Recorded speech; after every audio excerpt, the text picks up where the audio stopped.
లక్షల జీవితాలతో చెలగాటమాడినట్టు.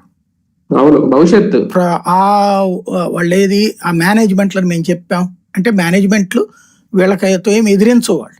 వాళ్ళు ఏం చెప్తున్నారు, అయ్యా నీకు దండం పెడతాం, మా దగ్గర సీట్ లేదు, నువ్వు డబ్బులు కడతానంటే రా సీట్ తీసుకో, ఫీజు రియంబర్స్మెంట్ కింద అప్లై చేయమంటావు చేస్తాం, బట్ డబ్బులు నువ్వు కట్టేసి ఆ డబ్బులు వచ్చినాయి అనుకో నీకు ఇస్తాం తీసుకుపో.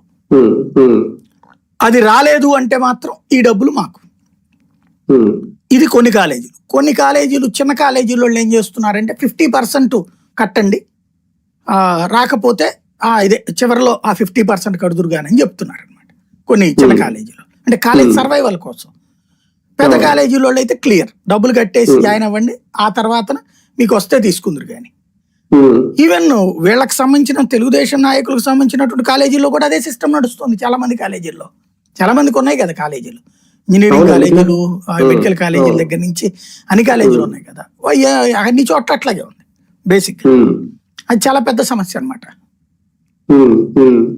అంటే వాటిని ఎప్పట్లో అయితే షార్ట్ అవుట్ చేయలేదా ప్రభుత్వం? ఇంకా ఇంతే అంటే వీళ్ళది ఎట్లా ఉందంటే చేయాలనుకుంటే ఏదో అంటే 100 సమస్యలలో ఒక 3 పరిష్కరించి 300 పరిష్కరించినట్టు ప్రచారం చేసుకుంటున్నారు. ఇప్పుడు తల్లికి వందనం క్రిందటి ఏడాది అసలు ఏమి ఇవ్వాల, 45,000 కోట్లు మిగిలినట్టే కదా DBT, direct beneficiary transfer. Total గా చూస్తే 60,000 కోట్లు మిగిలినట్టు కదా. అందులో పెన్షన్లు తీసేద్దాం, ఓ 10,000 12,000 కోట్లు తీసేద్దాం, మిగతా దగ్గరగా 40,000 కోట్లు అయితే పెండింగ్ పోయినట్టే కదా. అప్పుడు దాంతో రోడ్లు వేసి ఉంటే మొత్తం 40,000 కోట్లతో రాష్ట్రం రోడ్లన్నీ పడి ఉండే, మొత్తం రోడ్లు కొత్తగా వేసి ఉండేవాళ్ళు. 40,000 కోట్ల కంటే ఎక్కువ అవ్వవు, 15,000 కోట్లు 20,000 కోట్లు అవుతాయి. మరి ఏం చేసినట్టు డబ్బులు? పోనీ అప్పు తీసుకోలేదా? 1,00,000 కోట్ల రూపాయల పైన అప్పు చేసేసారు లాస్ట్ ఇయర్. పోనీ ఈ ఇయర్ ఇప్పటికే 85,000 కోట్లు అప్పు చేసేసారు. ఏమైపోయినాయి ఆ డబ్బులు?